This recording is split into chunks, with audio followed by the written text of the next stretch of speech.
Kali ini Kasra TV akan berbeda dengan video-video sebelumnya. Kali ini kami ingin mengajak warga TI untuk peduli, membuka mata, dan mendengarkan suara-suara yang diabaikan.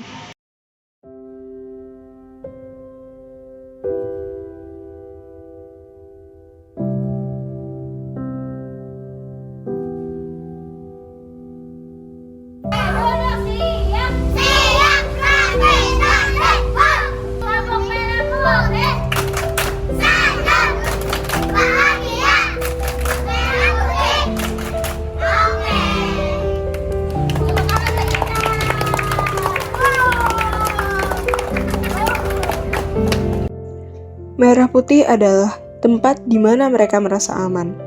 Ketika di luar sana, mereka tidak mendapatkan hak yang seharusnya mereka dapatkan. Di sini, setiap orang dipandang sama, tanpa melihat latar belakang, status, atau kondisi mereka. Setiap manusia berhak mendapatkan kebebasan berpendapat tanpa rasa takut ataupun tekanan. Pendidikan adalah hak dasar setiap individu yang harus dijamin oleh negara. Melalui berbagai program yang disediakan, Merah Putih berusaha membuka jalan bagi mereka yang selama ini tertinggal untuk mendapatkan kesempatan belajar dan berkembang. Diskriminasi dalam bentuk apapun melanggar prinsip utama hak asasi manusia. Selama 18 tahun berdiri di Cilincing, Jakarta Utara, Merah Putih hadir untuk mereka yang membutuhkan, memberikan dukungan, dan memperjuangkan hak yang telah lama direnggut. Merah Putih bukan sekedar tempat, tetapi rumah. Tempat di mana harapan dipupuk, keberanian ditemukan, dan mimpi besar dimulai. Halo teman-teman semua. Aku mau coba dong sekali lagi. Coba tepuk semangat.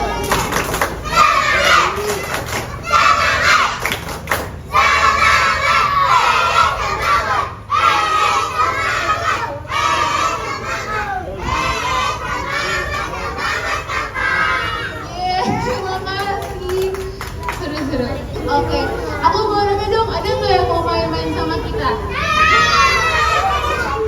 Nah, oke, jadi aku mau jelasin dikit. Jadi kita hari ini kita bakal main mewarnai, kita bakal mewarnai pakai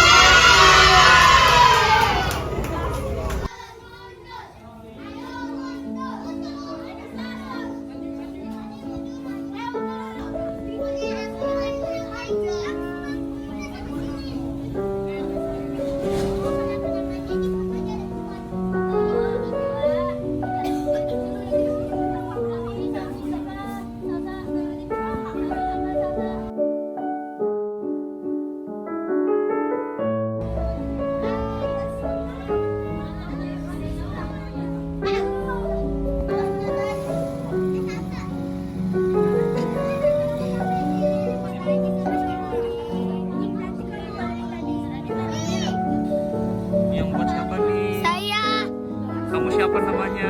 Rian, Adrian. suka melukis.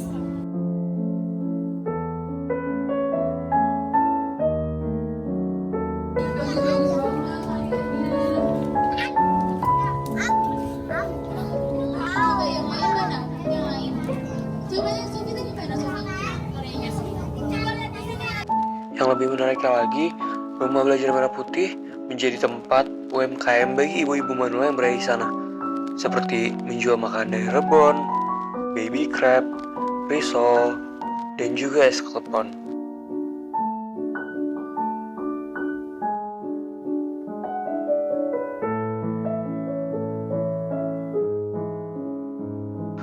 Bukan hanya sebatas makanan nih, Rumah Belajar Merah Putih juga bekerja sama dengan XX1, di mana software yang telah dibuat, didaur ulang, dan dijual sama mereka. Assalamualaikum warahmatullahi wabarakatuh. Perkenalkan, namaku Kareva. Aku perwakilan dari Bunda Desi. Izin Bunda Desi hari ini berhalangan untuk hadir karena lagi ngedrop Kak. Jadi diwakilkan sama aku dan tim yang lain. Aku Kareva, ini ada Kak Andi, salah satu guru TPQ sore. Dan ini ada Kak Naila, guru TPQ sore dan guru PAUD. Di sebelah sana ada Umi Aska dari guru PAUD, TPQ sore, dan kelas paket juga. Di sini kita ada kelas paket. Jadi kegiatan di Rumah Belajar Merah Putih ini dari hari Senin hingga hari Minggu itu alhamdulillah insya Allah full terus. Dari hari Senin hingga hari Jumat itu kita di pagi di jam 8 hingga jam 10 pagi itu ada kelas PAUD. Kelas PAUD itu ada 34 murid ya Umi ya. Nah, terus selanjutnya itu setelah kelas PAUD kita ada kelas paket di hari Senin, Selasa, dan hari Rabu. Itu di jam 10 hingga jam 12 siang. Itu ada 7 murid. Untuk anak-anak yang masuk di kelas paket itu nggak sekedar yang mau masuk dapat ijazah paket, mau sekolah aja, enggak. Kita di sini juga menyaring beberapa hal. Salah satunya adalah apa sih Kak? Salah satunya itu pertama mereka salah satu yatim, terus kedua ada permasalahan ekonomi keluarga yang mengakibatkan dia nggak bisa sekolah formal, terus ketiga pernah terkena bullying, dan juga ada pelecehan seksual. Kenapa kita bisa bilang pelecehan seksual? Karena dengan lingkungan yang kanan kiri kita kafe, depan belakang kita kafe, disinilah kita merangkul mereka biar mereka bisa dapetin hak-hak mereka dalam dunia pendidikan, dunia kasih sayang kayak gitu. Nah, lanjut setelah kelas paket itu di jam 1 hingga jam 3 sore di hari Senin, Rabu, dan Jumat itu ada kelas TPQ Manula. Kelas TPQ Manula tuh adalah kelas buat ngaji ibu-ibu di lingkungan sini. Muridnya ada 30 ibu-ibu ya. Itu di sini kita merangkul ibu-ibu itu yang mereka mau punya semangat untuk belajar tentang agama, tentang ilmu-ilmu baru gitu kan. Nah, setelah kelas TPQ Manula itu di hari Senin hingga hari Jumat itu kita ada kelas TPQ sore di jam 3 sore hingga jam 5 sore. Itu ada 64 murid. 64 atau 65? 64 murid. Ada 64 murid TPQ sore. Nah, selanjutnya setelah kelas TPQ sore itu di hari Senin hingga hari Jumat di jam 6 sore hingga jam 8 malam itu ada kelas TPQ besar, TPQ malam. Itu yang sudah dewasa dari umur 11 tahun hingga umur 20 tahun. Itu muridnya ada 55 murid.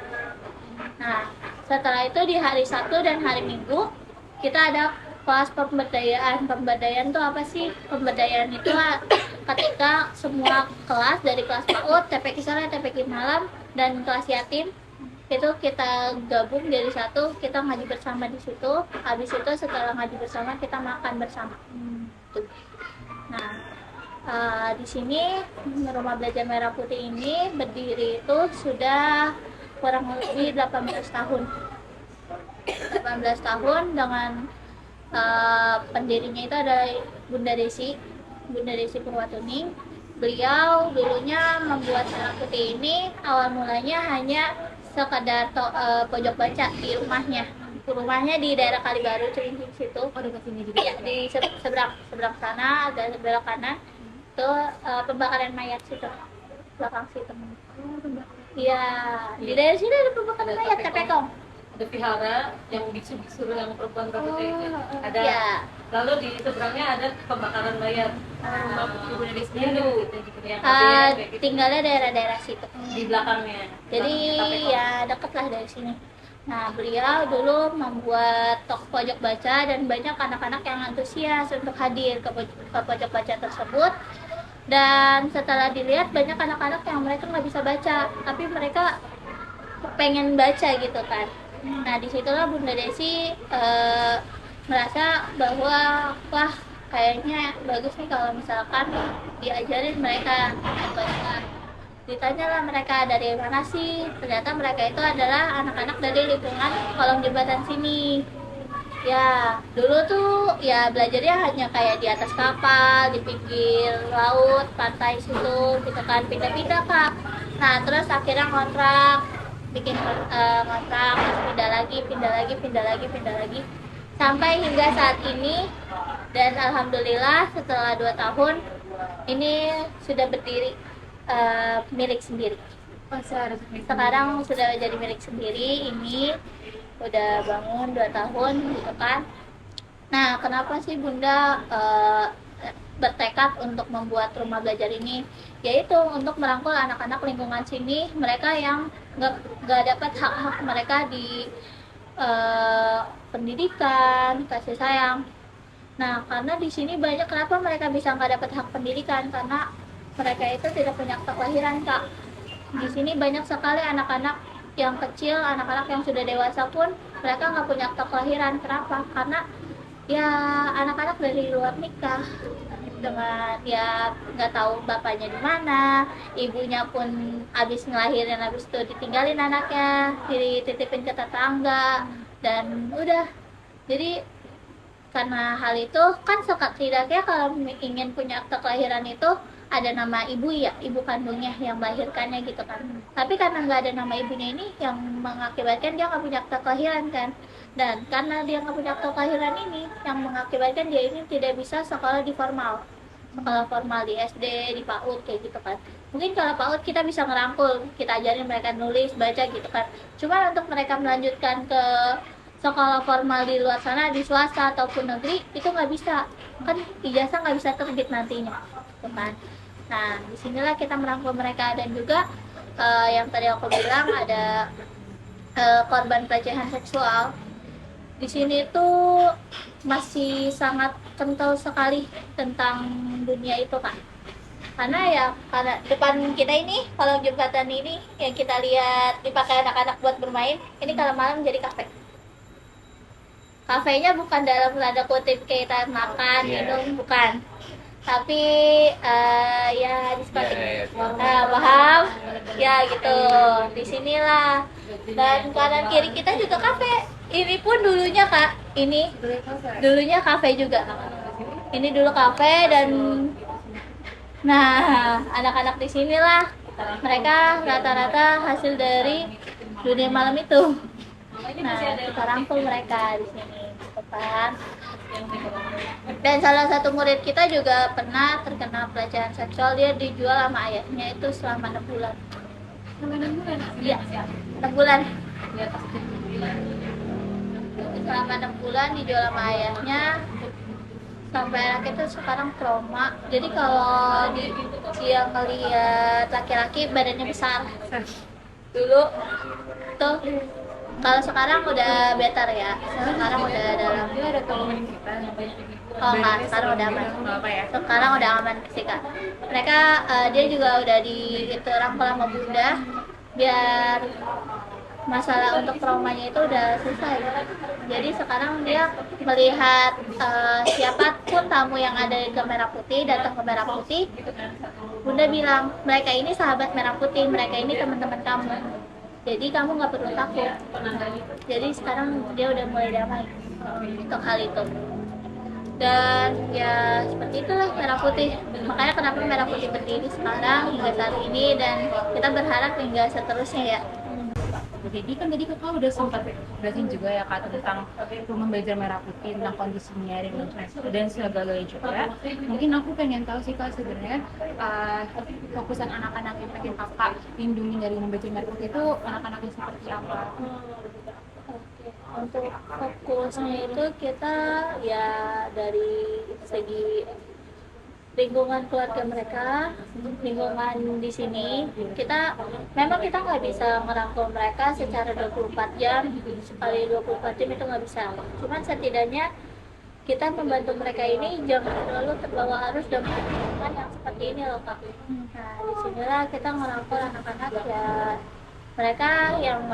mereka punya semangat belajar, tapi dari pihak orang tua atau keluarganya ini melarang mereka gitu kan. Nah, disinilah kita ngerangkul mereka. Jadi kita bantu mereka biar bisa dapetin hal itu, walaupun di belakang dilarang gitu. Jadi kemungkinan kalau misalkan kayak anak-anaknya nih kelihatannya anaknya rajin, pintar gitu kan, tapi dengan lingkungan rumahnya yang berantakan tuh pasti ada Kak. Nah, di situ kita rangkul. Berarti ada beberapa orang tua yang melarang untuk anak-anaknya punya pendidikan? banyak Oh iya, banyak yang malah pasti nggak mendukung anak-anaknya punya pendidikan. pasti ada. Malah ya namanya ada kan lingkungan yang kayak gini, orang tuanya malah memikirnya udah lu mendingan kerja aja deh, ngapain buang-buang duit buat sekolah kayak gitu kan. Nah disinilah kita bantu mereka biar mereka masih bisa dapat ilmu-ilmu di luar sana yang walaupun mereka nggak jalan jauh, mereka bisa dapat di sini. Nah ini sih mungkin aku agak sedikit pengen tahu tentang yang terjadi yang seperti Kak itu dari pihak Lembaga Merah Putih melindungi dan membantu mereka keluar dari zona itu gimana? Kalau yang aku tahu sih waktu itu setelah kejadian tersebut terjadi, udah akhirnya membawa si anak itu ke rumah sakit untuk pengecekan dari HIV, penyakit-penyakit yang memungkinkan karena dari kejadian hal itu gitu kan. Dan tapi alhamdulillah setelah semua pemeriksaan tersebut si anak ini aman gitu dari penyakit tersebut gitu kan. Dan juga untuk yang kita bersyukurnya juga saat keadaan kejadian tersebut ya gimana ya kalimatnya, kalau dibilang bersyukur gak ini, tapi alhamdulillah saat kejadian tersebut si anak ini masih belum balik, jadi kemungkinan untuk hamil itu kecil gitu kan. Nah terus juga untuk dalam segi psikologi pun kita dari pihak Rumah Belajar Merah Putih yang membantu si anak ini dibawa ke psikiater bolak-balik gitu tuh. Dan makanya kenapa sekarang ketika ada tamu yang aku bilang kemarin, ketika ada tamu yang datang ke Merah Putih itu mewajibkan untuk konfirmasi ke pihak Rumah Belajar. Kenapa sih? Karena dikhawatirkan seperti kejadian yang dahulu ada dari pihak dinas sosial datang ke Merah Putih, saat itu Bunda Desi lagi di luar. Nah ini pihak dinas sosial ini ketemu sama anak tersebut, dia nanya langsung gimana kejadian waktu pas terjadinya dia, kenapa sih bisa kejadian tersebut terjadi gitu kan, ditanya-tanyain apa nggak syok gitu anak gitu kan. Anak itu syok, akhirnya dia pingsan. Nah disitulah Bunda dah mulai sekarang nggak boleh ada yang hadir ke Merah Putih tanpa persetujuan perjanjian gitu. Makanya kenapa sekarang kalau misalkan ada pendatang harus konfirmasi dulu biar tim ada gitu loh, biar ya didampingin gitu. Jadi pihak dinas sosial itu datang pada langsung mau ketemu anaknya dan akhirnya Iya itu makanya bikin anaknya makin ke rumah dulu harus itu makanya kenapa alhamdulillah juga yang tadi aku bilang ya, si anak tersebut setelah kejadian itu kita bilang ke beliau semua yang datang ke Merah Putih yang ngobrol sama kita ini itu sahabatnya Merah Putih, sahabat kamu, jadi kamu nggak perlu takut, mereka ini mau jagain kamu.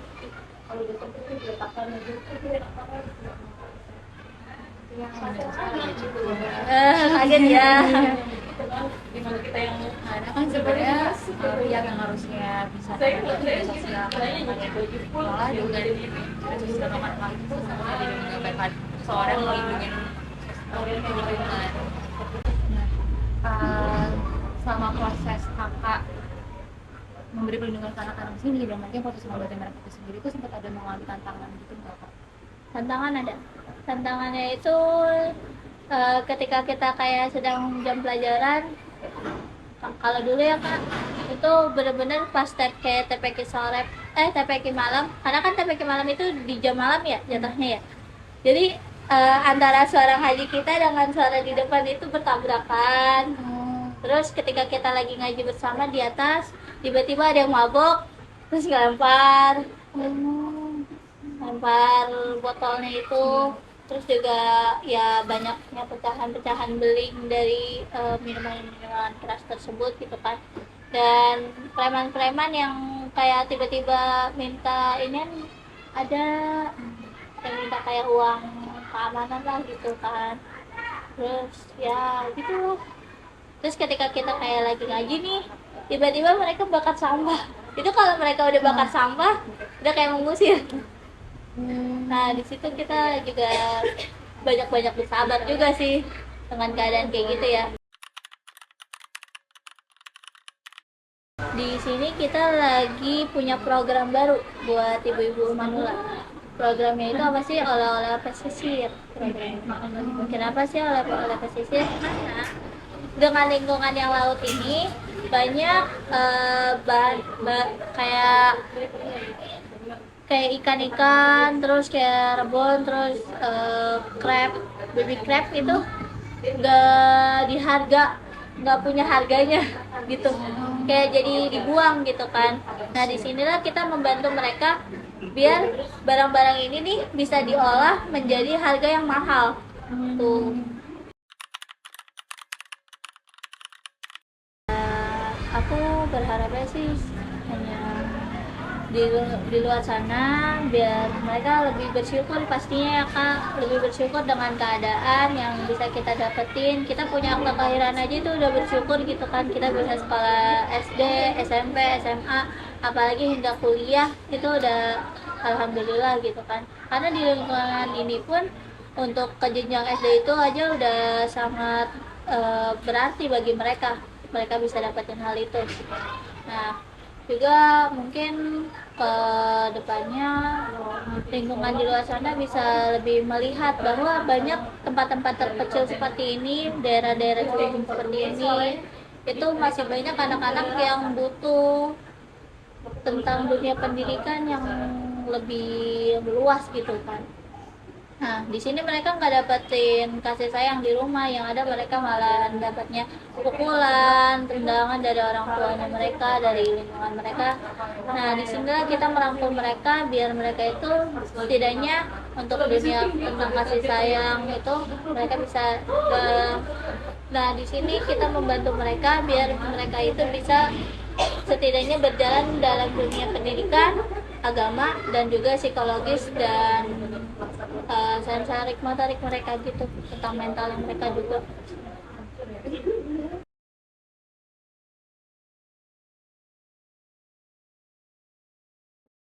Sebagai generasi muda, kita harus memahami bahwa hak asasi manusia adalah dasar untuk memastikan bahwa anak-anak mendapatkan perlindungan dan hak-haknya. Eksploitasi anak tidak hanya melanggar hak asasi manusia, tetapi menghancurkan masa depan generasi penerus bangsa. Pendidikan adalah hak dasar anak yang harus kita perjuangkan demi menghentikan segala bentuk eksploitasi mereka. Melindungi anak dari kekerasan dan eksploitasi adalah bentuk tanggung jawab kita semua sebagai masyarakat yang peduli akan hak asasi manusia. Kita nggak bisa menutup mata bahwa realitanya banyak anak yang tereksploitasi di sekitar kita. Dalam memperjuangkan hak anak, kita juga harus memastikan bahwa mereka tumbuh dalam lingkungan yang bebas dari eksploitasi dan juga diskriminasi. Kesadaran tentang perlindungan anak adalah langkah awal untuk menghentikan eksploitasi yang merenggut hak-hak mereka. Memahami dan menghargai hak asasi manusia berarti memastikan perlindungan anak dari berbagai macam bentuk eksploitasi. Stop eksploitasi, lindungi masa depan.